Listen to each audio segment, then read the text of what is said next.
Are you ready to revolutionize your relationship with money? Welcome to the Finding Financial Freedom podcast with the Frugal Physician, where Dr. Disha Spath will be your companion on this exciting financial adventure. Get ready to conquer debt, build wealth, and embrace a mindful spending lifestyle that will empower you to live life on your own terms. Welcome to the Finding Financial Freedom podcast with the Frugal Physician, the go-to podcast for professionals seeking financial wisdom and empowerment. I'm your host, Dr. Disha Spath, here to guide you on your journey towards financial freedom. Get ready to unlock the secrets of building wealth and take control of your financial well-being. First, let's take a moment to thank our sponsor. Pearson Ravitz' story begins with Dr. Stephanie Pearson, a passionate OB-GYN at the height of her career. But then, a shoulder injury struck during a precipitous delivery. Her dreams were shattered, leaving her unable to practice medicine. Determined to make a difference, Stephanie became an advocate for her peers, guiding them through the complex disability process. Alongside insurance expert Scott Ravitz, Stephanie founded Pearson Ravitz, a company determined to approach insurance differently. Together, they set their mission to educate and empower physicians to protect their most valuable asset, their income, and the most important people in their life, their family. Today, Pearson Ravitz serves the medical community in all 50 states.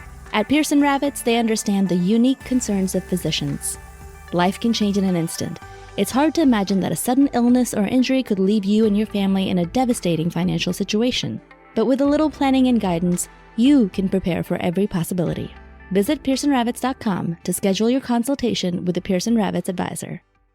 All right, so we are now on baby step 5, max out all tax advantage space. Welcome back to another episode of Finding Financial Freedom. I'm so excited to continue with our 8 baby steps to financial freedom and stability. Thus far, we've covered baby step 1, protect. Before we do anything else, we'll make sure we have adequate insurances in place and an estate plan drafted so we can protect our loved ones in case life throws a curveball. In step 2, we'll save up a starter emergency fund to have around for unexpected expenses. In baby step 3, we covered the importance of starting to invest now and went over the different payment plans we have to manage and pay off our student loans. In the last episode, we went over baby step 4, knocking out high-interest debt. In that episode, we went over strategies on how to build a budget and devise a smart spending plan for our families. Now, once we have that toxic debt out of our lives and have optimized our cash flow, it's time to start maxing our retirement accounts. In episode 5, we covered the importance of time when it comes to compounding interest. Compound interest, the process of interest capitalizing to principal and then earning even more interest going forward, is a wondrous mathematical tool. But it's not a get-rich-quick strategy. It doesn't use trickery and it doesn't count on above-average returns in blockbuster stocks. It's the boring way to get rich. It utilizes time in our favor. All we need is average returns, and we can benefit from the exponential growth given to us by compounding interest. In episode 5, we also covered how the government gives us tax breaks for investing in our retirement accounts. If we do pre-tax contributions, we get to contribute to our 401ks tax-free and then let it grow tax-free. We get taxed when we withdraw the money. If we do Roth contributions, we pay taxes initially, but then the money grows tax-free and is tax-free upon withdrawal. So it makes sense to maximize our investments in these accounts first when we're saving for retirement. We're getting a tax break, so we might as well take it. I think in step 5, we should at least be maxing our 401ks or 403bs. What most people aren't aware of is that an individual can have multiple retirement accounts. There are 4 major categories of retirement accounts: those for employees, those for employers, businesses, or sole proprietors, those for individuals with earned income, and those for people with a high-deductible insurance plan. The retirement accounts for employees include defined contribution plans like 401ks and 403bs. 457s and NDQCs are deferred compensation plans and are available to some employees. Plans for sole proprietors include solo 401ks and SEP IRAs. Other plans like simple IRAs, safe harbor 401ks, and profit-sharing plans, as well as defined benefit plans, which are pensions, are available to employers to invest for their employees. Then there are IRA, or individual retirement accounts, that are available to anyone with an earned income. But only people making below $153,000 single or $214,000 married filing jointly can contribute directly to a Roth IRA in 2023. But people making above that can do backdoor Roths. That's where we contribute to an empty traditional IRA and then convert it to Roth the next day. This is still written into the tax code because we have already paid taxes on that money, and this is post-tax savings. This is a take-home pay that we're saving and then putting into an IRA. So we've already paid taxes on that money once, so it's technically Roth money already. But if we do this, we have to be aware of the pro rata rule.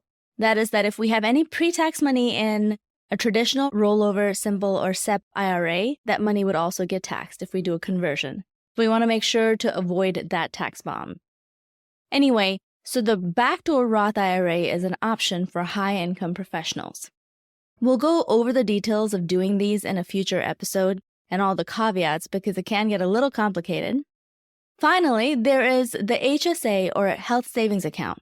That's available to anyone with a high deductible plan, and it can be used to invest money for healthcare costs. Many refer to this as a stealth IRA because it's a triple tax protected account for investing in healthcare expenses. But if you don't use it, by the time you reach retirement age, it turns into an IRA. So basically, the HSA is a much loved account in the financial independence community because it is triple tax protected. That means it doesn't get taxed when you put the money in, it doesn't get taxed when the money grows, and if you withdraw the money for healthcare expenses, then it doesn't get taxed on withdrawal either. So an employee can actually contribute to a 401k, which is a max of $22,500 in 2023.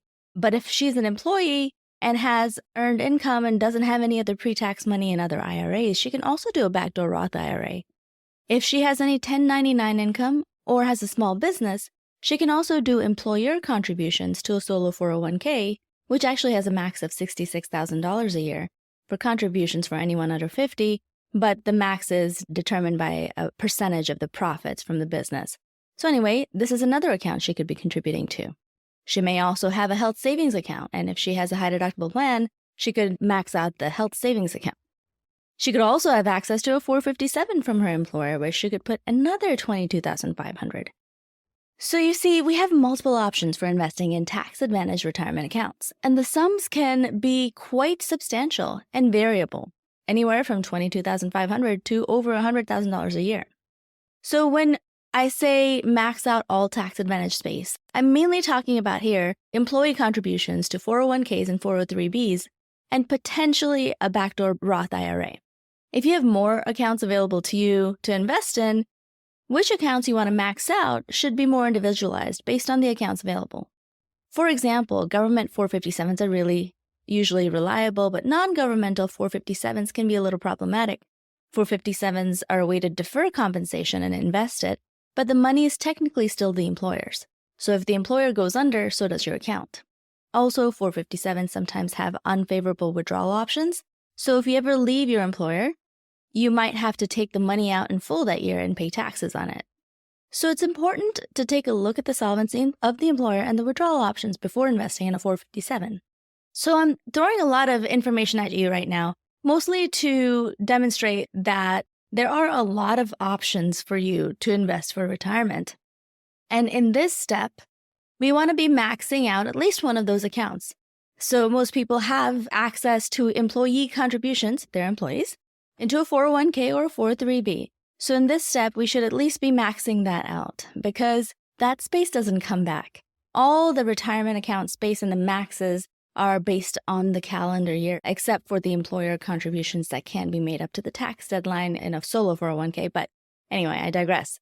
Take advantage of that space if you can, at least one of them, because it doesn't come back.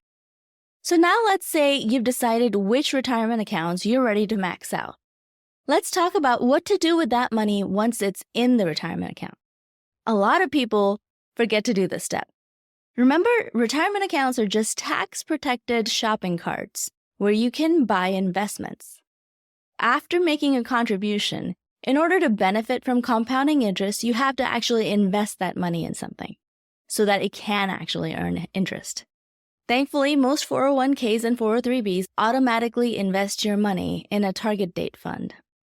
That fund automates some of that investing. Most target date funds invest in index funds of stocks and bonds and adjust the allocation or percentages of these based on your age. But the problem with these funds is that they only know about the money in that account. So you can see that target date funds can be problematic if they don't know about your other accounts. And you, as a doc seeking financial freedom, are certainly going to have money in multiple accounts. Or if you have a spouse, you'll have another 401k. So it's important to understand the general principles that govern investing and kind of understand how investing works. So let's get into that. The first principle that we'll cover is risk. Melody Hobson, co-CEO of Ariel Investments and chairwoman of Starbucks, is quoted as saying, "The biggest risk of all is not taking one. To make money, you must take some risk." The first thing to keep in mind when investing is that there is risk involved. We don't get something for nothing. But let's imagine we just put saved money under the mattress for years. Not only would that money not grow, it would buy less and less over time. That's because inflation devalues our money at the average rate of 3% a year. Recently, it's been more. Therefore, the biggest risk of losing your money is actually not investing at all. By keeping cash, you're guaranteed to have losses because of inflation. To have enough of a nest egg to retire and to build wealth, we must take on some risk to have our money grow past the rate of inflation. And cash isn't without its own risks. I recently went back to India with my family.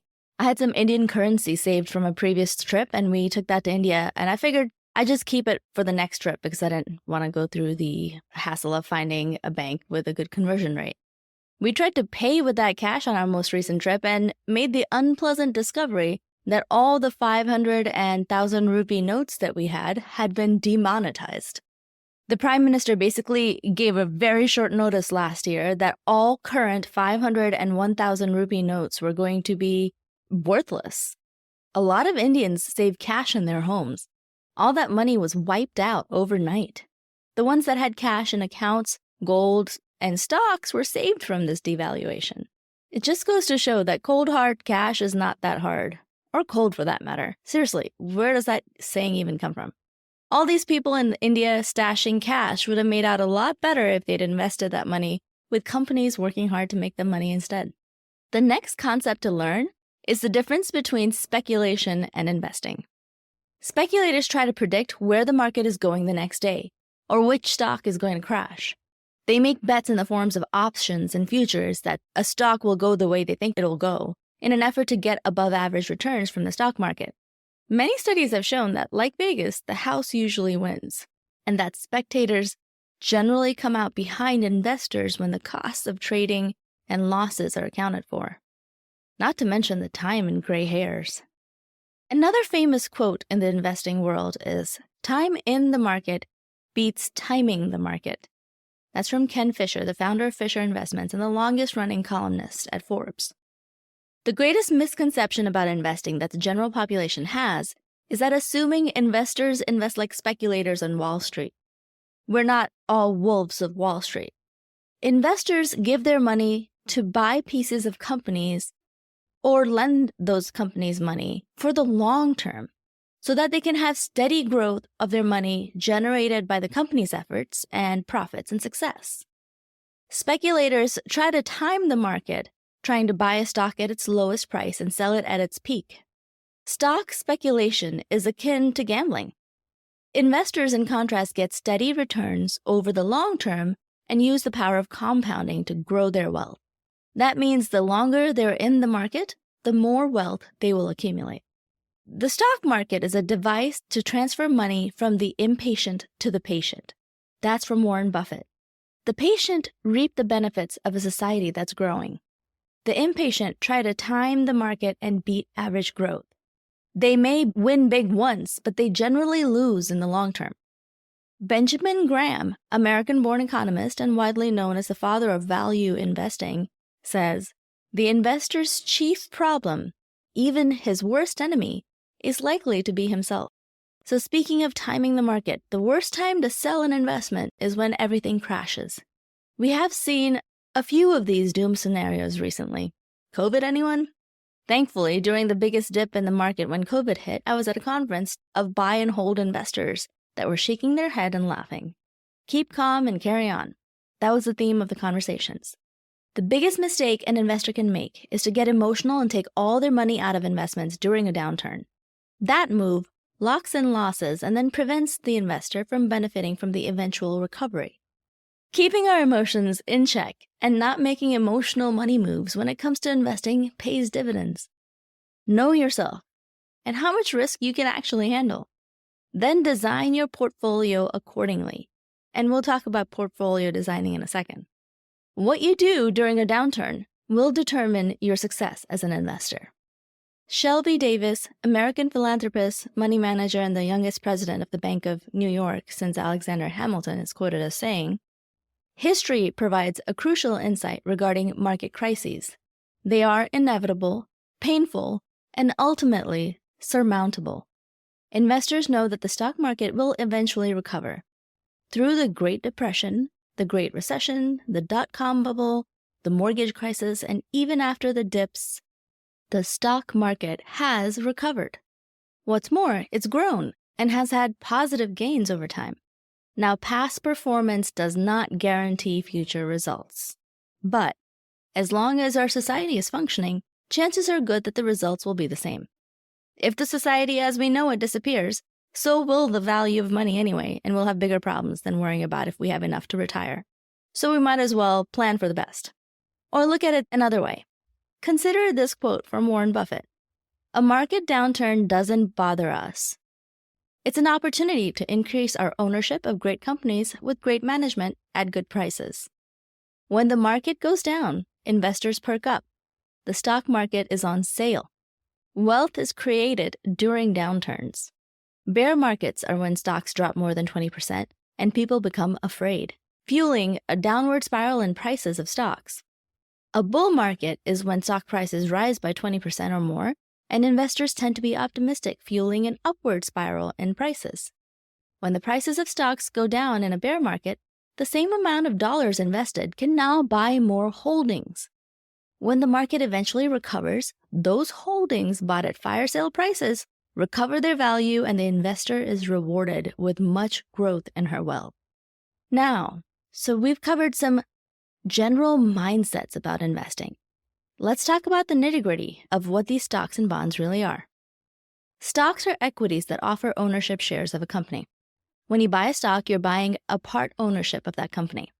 You'll get a percent of the future revenue of that company. If the company does great, so do you. You get more payouts or dividends. If the company becomes more desirable, so does the value of your stock. If it goes under, so does your money. So stocks are higher on the risk-o-meter, but generally give good returns. Stocks usually go up when the market goes up. Stocks are often categorized according to their characteristics. Growth stocks are shares of a company that is actively growing faster than others. These companies usually reinvest their profits into the company, so the dividends or the payouts to the investor monthly are low, but the stock generally appreciates in value. Income stocks are shares of companies that reliably pay dividends. Value stocks are stocks of companies that have fallen out of favor with investors for one reason or another, but still have high earnings. Their price is low compared to their earnings. In other words, they have a low price-to-earnings ratio. Blue chip stocks are stocks of large companies with a solid history of growth and dividend payout. You may hear stocks categorized as large cap, mid cap, or small cap. Cap here simply refers to their size or their market capitalization. So now you know the lingo. It's not that complicated, right? Now that you can talk the talk, think you can invest in individual stocks? Well, think again. To analyze stocks and know what to invest in takes a lot of work. We have to know about the company's performance, PE ratios or price-to-earnings ratios, management, and the financial community's projections for each stock, because oftentimes investor sentiment is often built into the price of a stock. If we're speculating, we have to time the buying and selling correctly too, selling when the stock is at the highest and buying when it's at the lowest. This is incredibly hard to do since it requires us to predict the future. Who would have thought Taylor Swift would earn over $1 billion on a world tour in the midst of COVID? I love Taylor Swift, but I would have never predicted in 2019 that she would be doing this here in 2023. Not surprisingly, most lose money trying to predict the future. For most amateur traders, buying and selling individual stocks is very time-consuming, and trying to time it is akin to gambling. In the words of Benjamin Graham, writer of The Intelligent Investor, in the short term, the market is a voting machine. In the long run, it's a weighing machine. The short-term prices and the changes in the stock market have a lot to do with public sentiment. Stock prices are determined by the inherent value of a company and what the market is willing to pay for them. So public opinion has a lot to do with the price in the short term. However, in the long term, the stock price of a company begins to reflect the actual value of the company. Mutual funds were created to mitigate the risk of being invested in just one company and losing it all if they crash. Mutual funds instead invest in a bunch of companies. If they're actively managed, the collection of investments is directed by a fund manager who actually buys and sells the holdings actively. The fees for mutual funds are usually high because of the need of a fund manager and the costs associated with actively buying and selling stocks. Mutual funds can sometimes include a load, which is purely a commission for the agent, so that's an added cost for you. Index funds are a type of mutual fund in that they are a collection of stocks or bonds, but they are passive and designed to mimic the gains of an overall index like an S&P 500 without active management. The fund basically owns a little bit of all the stocks in one of the markets. Some win, some lose, but the losers get flushed out automatically. This makes them low cost. When the costs of paying managers and fees associated with trading are taken into account, actively managed funds do not beat the average returns gained from an index fund over the long term. Index funds and mutual funds trade once a day at market close. Like Jack Bogle has famously said, "Don't look for the needle in the haystack, just buy the haystack." That's the founder of Vanguard and the man who made index fund investing mainstream. That quote encompasses why index funds are preferred by many investors. Instead of trying to pick the one winner, buy them all, and the winners will make up for the losers. Another investment option that has recently become popular is the ETF. That's the exchange-traded fund. That's basically an index fund divided up into smaller portions that is a cross between an index fund and a stock. Like an index fund, ETFs are a collection of equities that are generally low in cost. Like a stock, it can be bought or sold multiple times in a day. So that's stocks and some of the ways that they're packaged into index funds, ETFs, and such. Let's move on to bonds. Bonds are assets with a fixed income. So bonds are loans that you give to a specific entity or company. The loan is guaranteed to be paid back with a certain amount of interest. Think student loans. You borrow the money and you guarantee the government a certain amount of interest back. The loan is promised to be paid back with a certain amount of interest. Bonds provide a predictable income stream. Bondholders get their entire principal back at maturity, or the end of the bond term. So bonds are generally considered to be less risky, and their attractiveness goes up when the market goes down. They're usually used to offset the risk of stocks in a portfolio. Municipal bonds are issued by the government of cities, states, and other government entities to fund public projects. These governments can provide tax incentives to bondholders by providing tax exemptions on that income. The U.S. Treasury also issues bonds such as the recently famous I-bonds or inflation-protected bonds. An I-bond offers interest based on the rate of inflation, making them attractive during times of high inflation. However, remember their yield is taxable at ordinary income tax rates instead of the more favorable capital gains tax rate. The U.S. Treasury also issues TIPS, Treasury inflation-protected securities that are adjusted based on changes in the consumer price index and income. They're issued every 5 months. Bonds can be bought in forms of bundles, just like stocks, in the form of index funds and ETFs. While bonds are considered safer than stocks, they're not actually risk-free. The risk of bonds include credit risk, that's the risk the issuer may default on the payments. Interest rate risk, that's the risk that the rate of return keeps going up on newly issued bonds, making the older bonds less valuable. There's inflation risk. When inflation goes up, investors receiving fixed interest can buy less and less with their money. Liquidity risk, That's risk that it would be hard to find a buyer for the bond in a market where interest rates are rising, for example. There's call risk. That's the possibility that the issuer might retire a bond before maturity if the interest rates decline, like homeowners refinance their mortgage when rates decline. The Silicon Valley Bank collapse in 2023 is a good example of how interest rate risk, also known as duration risk, can affect bonds. SVB decided to invest a good share of their deposits in 10-year treasury bonds. Treasury bonds are loaned to the government that are guaranteed to be paid back at a certain interest rate with a set term or duration. They have low credit risk because it's the government and usually doesn't default, although that's been in question recently. However, the longer the term of the bonds, the greater the risk that the rising interest rates will devalue the current bonds. Whenever the Fed raises interest rates, long-term bonds with lower interest rates sell at lower prices, because who would want a bond that gives 5% when someone can give you a bond that gives 10%? Bond prices are only an issue if we can't hold the bond for its full duration and must sell before the term ends, of course. That's what happened to SVB when it suddenly experienced an influx of people wanting to withdraw their money, and it had to sell these long-term bonds at a $1.8 billion loss. Failing to raise capital to cover those losses resulted in the collapse of the once monumental bank. Bonds have their risk, but they're still considered a stabilizing factor in portfolios, especially bonds with short durations. Then we have cash equivalents. Cash equivalents are investments that are safe and liquid, or accessible. CDs, or certificates of deposits, are investments that pay a fixed rate of interest for a fixed time period. They're slightly less liquid than pure cash, but offer higher interest rates in return. Money market funds are index funds that function like cash in a brokerage account and offer a variable rate of return. Then we have alternative investments like REITs and real estate. Real estate is an asset class that offers many different ways to invest. An investor can directly own or manage a property.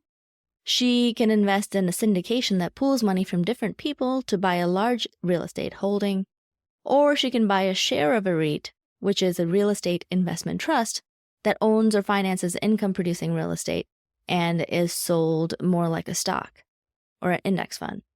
We'll go over all the details of real estate investing in a separate episode because there's so much. Commodities are another way to invest. A commodity is a basic good in commerce. Investors can trade and sell commodities directly or indirectly in the form of futures or options, which again are basically tools to speculate on where the price of that commodity might be going in the future. Cryptocurrencies are the new form of digital currency that has been really hot recently. Cryptocurrencies try to decentralize money and can be mined using computers to solve mathematical problems. Crypto is still very volatile, and its use is not universal. The regulations involving crypto are still evolving. Hedge funds are limited partnerships of private investors. Their fund managers commonly use risky investment strategies and high leverage to get higher than average returns. Their fees are usually also higher than average. And then there's private equity. Private equities buy companies, overhaul them to earn a profit, and then sell them off again. You're probably aware of them in the healthcare space. Other things you can invest in include collectibles that include things like art, pianos, that kind of thing. So as you can see, we have lots of asset classes available to us to invest in. We've gone through a lot today. Good job on making it this far. In the next episode, we'll take a look at how to put together an investment portfolio. For right now, have a great day. Healthcare is a difficult space, but it's also a very rewarding space. So thank you for what you do. Thank you for those of you who have left us a 5-star review on this podcast. Thank you so much, because your reviews do a lot to spread the word and get this information out to other people. Here's one. Solid. This is good, solid information. Disha's platform comes from experience and passion. Her stories add a personal touch. Whether you're just getting started on your financial journey or trying to right your ship, this podcast is perfect for you. Thank you so much. Now, a final word from our sponsor. At Pearson Rabbits, they understand that life can change in an instant. It's hard to imagine that a sudden illness, injury, or catastrophic event could put you and your family in a devastating financial situation. Physician-founded and physician-focused, Pearson Ravitz builds human connections before they create quotes. Visit www.pearsonravitz.com today and embark on your journey to safeguarding your future. And that's a wrap, my frugal physician friends. I hope you've enjoyed this episode of the Finding Financial Freedom podcast with the Frugal Physician. Remember, you have the power to take control of your financial destiny and create a life of abundance. It's all within your power. Stay tuned for more exciting episodes where we'll continue to explore the world of frugality and financial freedom. Until next time, keep saving, keep investing, keep thriving, and stay frugal, y'all. The content shared on this podcast should not be taken as individualized financial advice. We are here to share our knowledge and experiences, but it is crucial to consult with professionals such as accountants, financial advisors, or attorneys who can provide personalized guidance based on your specific needs.